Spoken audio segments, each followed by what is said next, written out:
चलिए हम बता रहे हैं आप सभी को बिहार के बारे में। बिहार से संबंधित आपको हम जानकारी बता रहे हैं। सभी विद्यार्थी ध्यान दीजिएगा। देखिए यहाँ पर बिहार के क्षेत्रफल आप लोग को मालूम होगा कि बिहार झारखंड से अलग हो गया 15 नवंबर 2000 ईस्वी में। जब बिहार झारखंड से अलग हो गया तब मात्र बिहार का कुल क्षेत्रफल बच गया है 94,163 वर्ग किलोमीटर। कितना? 94,163 वर्ग किलोमीटर। और बिहार में कितने जिले हैं? बिहार में 38 जिला है। बिहार में 38 जिला है और बिहार के जितने भी जिले हैं सभी को बांटा गया 9 प्रमंडल में। कितने प्रमंडल? 9 प्रमंडल। और बिहार में कितने अनुमंडल हैं? तो कुल 101 अनुमंडल और 534 प्रखंड है। इसी से संबंधित कुछ बच्चे पूछ दिए क्वेश्चन, 10 बच्चे की डिटेल से बता देते हैं।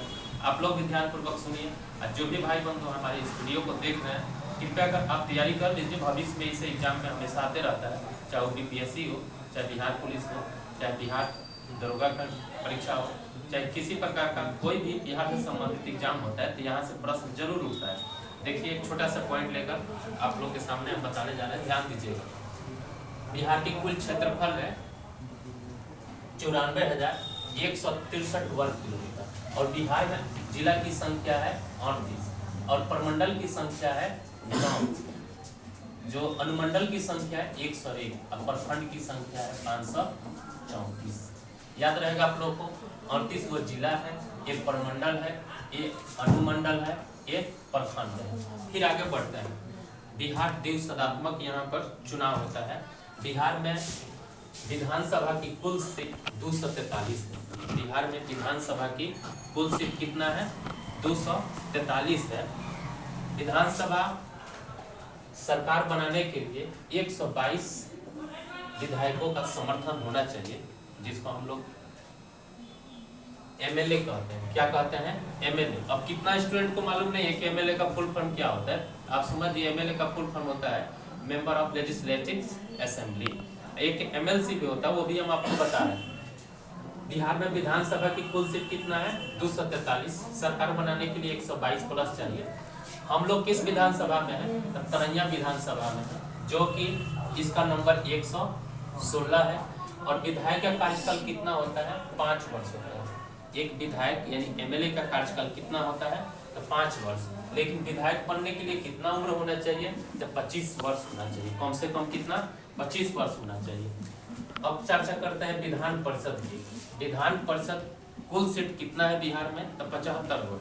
बिहार में विधान परिषद की कुल सीट कितना है? 75। और विधान परिषद का कार्यकाल कितना होता है? 6 वर्ष होता है। कितना? 6 वर्ष। विधान परिषद को ही एमएलसी कहते हैं। देखिए एमएलसी का यहाँ फुल फॉर्म हमने लिखा है, मेंबर ऑफ लेजिस्लेटिव काउंसिल होता है। Member of legislative council. MLA का भी लिखा है, member of legislative assembly, member of legislative council. चलिए फिर चर्चा करते हैं विधान परिषद का कि ये कार्यकाल कितना होता है? 6 वर्ष। लेकिन विधान परिषद का चुनाव लड़ने के लिए कम से कम कितना उम्र होना चाहिए? तो 30 वर्ष। कितना उम्र होना चाहिए? 30 वर्ष। चलिए आगे बढ़ते हैं। एमपी। कुछ दिन पहले आप लोग देखे हैं कि मई में हम लोग का यहाँ पर चुनाव हुआ है, जिसमें प्रधानमंत्री का भी चुनाव होता है, लेकिन डायरेक्ट नहीं। हम लोग एमपी को चुनते हैं। एमपी महाशय लोग संसद भवन में बैठकर वो लोग अपने मुख्य नेता को चुनते हैं और राष्ट्रपति प्रधानमंत्री का नियुक्ति करते हैं। इस तरह से चलिए हम बता रहे हैं आपको कि लोकसभा, भारत में लोकसभा के कितने, भारत नहीं यहाँ बिहार की चर्चा कर रहे हैं, बिहार में लोकसभा की कितने सीट हैं। अब निकल गया है कि भारत में बिहार कितने सीट हैं? याद रखिएगा 544, जिसमें सरकार बनाने के लिए 272 का समर्थन होना चाहिए। चलिए आगे बढ़ते हैं। बिहार में लोकसभा की कितने सीट हैं? तो 40 है। कितने हैं? 40, जिसमें एससी कैटेगरी का 6 सीट रिजर्व है।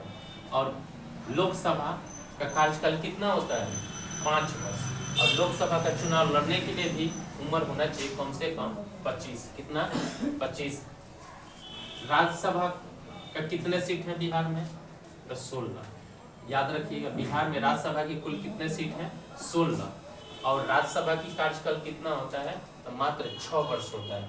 और राज्यसभा का चुनाव लड़ने के लिए कितना उम्र होना चाहिए? 30+। एक चीज याद रखिएगा, यहाँ पर आपको दिखाई दे रहा है निम्न सदन और उच्च सदन।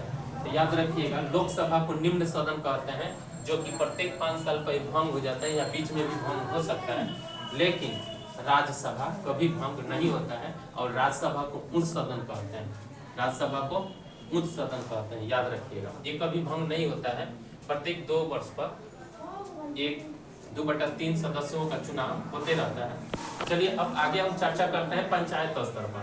भारत में पहली पंचायत स्तर का चुनाव कब हुआ था? 2 अक्टूबर सन 1959 ईस्वी में राजस्थान के नागौर जिला में हुआ था। तब से भारत में राजस्थान सहित अनेकों राज्य में पंचायत स्तर का चुनाव हो रहा है। अब इसमें मुख्य पॉइंट है कि जो पंचायत का चुनाव होता है वो त्रिस्तरीय होता है। किस प्रकार का होता है? त्रिस्तरीय। जो इसमें पहला है मुखिया, जिसको हम लोग ग्राम प्रधान कहते हैं, ये पंचायत स्तर का है। उसके बाद में आता है 2 number BDC, block development committee, जिसको हम लोग समिति कहते हैं, प्रखंड स्तरीय होता है।